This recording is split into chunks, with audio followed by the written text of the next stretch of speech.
দুটো ঘটনাকে একসাথে পড়া দরকার।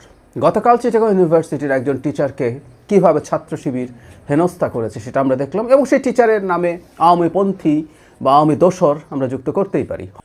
আসসালামু আলাইকুম ভিউয়ার্স, আশা করি সবাই অনেক ভালো আছেন। ভিউয়ার্স, চট্টগ্রাম বিশ্ববিদ্যালয়ে আওয়ামী লীগপন্থী এক শিক্ষককে হেনস্থার অপবাদ দেওয়া হয়েছে ছাত্র শিবিরের উপর। তো এ বিষয়টি নিয়ে জাহিদুর রহমান কিছু তথ্য তুলে ধরেছেন, কারণ তিনি চান না যে জামাতের অথবা ছাত্র শিবির কোনো আওয়ামী লীগকে আঘাত করুক বা তাদেরকে হেনস্থা করুক। তো এই বিষয়ে তিনি যে প্রতিবেদনটি করেছে, তো কেমন হবে সেই প্রতিবেদন, চলুন আমরা দেখে আসি। হয়তোবা তিনি সেটাও, কিন্তু ছাত্র শিবির যা করছে সেটা নিয়ে প্রশ্ন তোলা জরুরি। এবং কিছুদিন আগে ঢাকা ইউনিভার্সিটিতে আরেকজন আওয়ামীপন্থী বা আওয়ামী দোসর শিক্ষককে একই ধরনের হেনস্থা করেছেন এবি জুবায়ের নামে ছাত্র সমাজ কল্যাণ সম্পাদক। তিনি সেক্ষেত্রে একা ছিলেন, আর চিটাগংয়ে বেশ কয়েকজন মিলে ঘটনাটা ঘটেছে।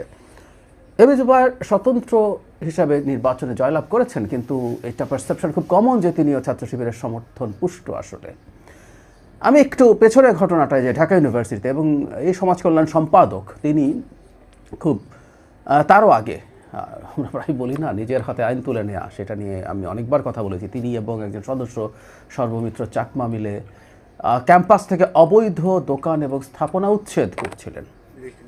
তখন এই আর্গুমেন্ট দেওয়ার চেষ্টা করেছি, ডাকসুতে নির্বাচিত হওয়া তাদেরকে এই পুলিশে দায়িত্ব পালন করতে কোনোভাবেই ক্ষমতায়িত করে না, কোনোভাবেই করে না।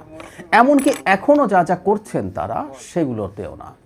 ধরে নিলাম যে আওয়ামী দোসর লোকজন আছে এবং ধরে নিলাম তাদের বিরুদ্ধে অভিযোগ আছে। আমি দেখলাম চিটাগং ইউনিভার্সিটিতে যিনি যাকে হেনস্থা করা হয়েছে তার গায়ে হাতও সম্ভবত তোলা, যেটাকে পেটানো হয়েছে হতে পারে, কিন্তু যেটুকু হেনস্থা আমরা সামনে দেখলাম ক্যামেরা, এটুকু তো হয়েছে।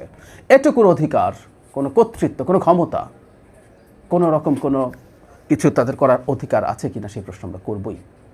তারা যে অভিযোগ করছেন তার বিরুদ্ধে তদন্ত চলমান আছে ইত্যাদি ইত্যাদি। আমি আবারও বলছি, মুখে অনেক অভিযোগ করা হচ্ছে, তিনি এটা করেছেন ওটা করেছেন, ওর বিরুদ্ধে মামলা দিতে বলেছেন ইত্যাদি ইত্যাদি।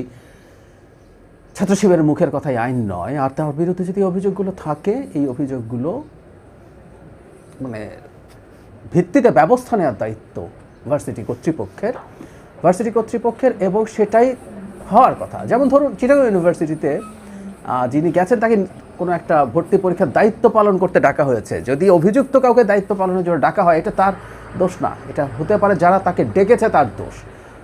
উচিত ছিল ছাত্র শিবিরের নেতাদের, উচিত ছিল, কারণ চাকসু যেহেতু বলছে এরা সবাই ছাত্র শিবির করেন, অনেকে আবার এটাকে সরিয়ে রাখেন, সাধারণ ছাত্র হিসেবে তারা হাজির হতে চান সুবিধা মতো।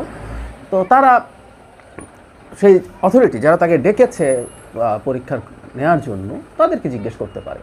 আর সবচেয়ে জরুরি কথা হচ্ছে, কোনো ফৌজদারি অপরাধ যদি কারো থেকে থাকে, আমি এই দুজন টিচারের ক্ষেত্রে ঢাকা ইউনিভার্সিটিতে যেটা হয়েছিল, তিনি একটা মিটিংয়ের জন্য গেছেন, বলা হচ্ছে আওয়ামীপন্থী টিচাররা, তো আওয়ামীপন্থী টিচাররা ভার্সিটিতে আছেন, তারা যদি ফৌজদারি অপরাধ করে থাকেন তারা জেলে থাকবেন বা মামলার মধ্যে থাকবেন, তাদের মিটিং করতে সমস্যা কোথায়? তারা যদি বসে মিটিং করেন, সমস্যা কোথায়? কিন্তু না, সেটা মানা যাবে না।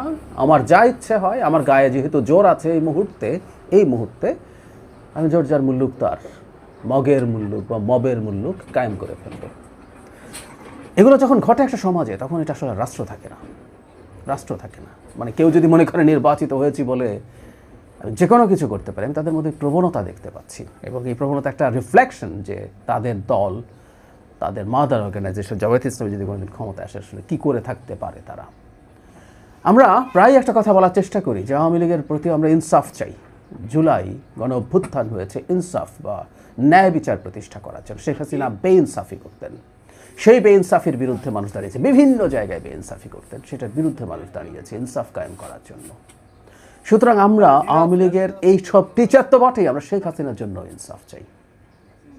শেখ হাসিনা যুগকে যদি আমরা পেয়ে যেতাম, তাকে যদি আমরা হাতের মধ্যে পাই, আমরা যদি খবর জানি, তাকে আমরা আসলে আইনের হাতে, বিচারের হাতে তুলে দেবো, কারণ তাকে ধরে হেনস্থা করার অধিকার নেই।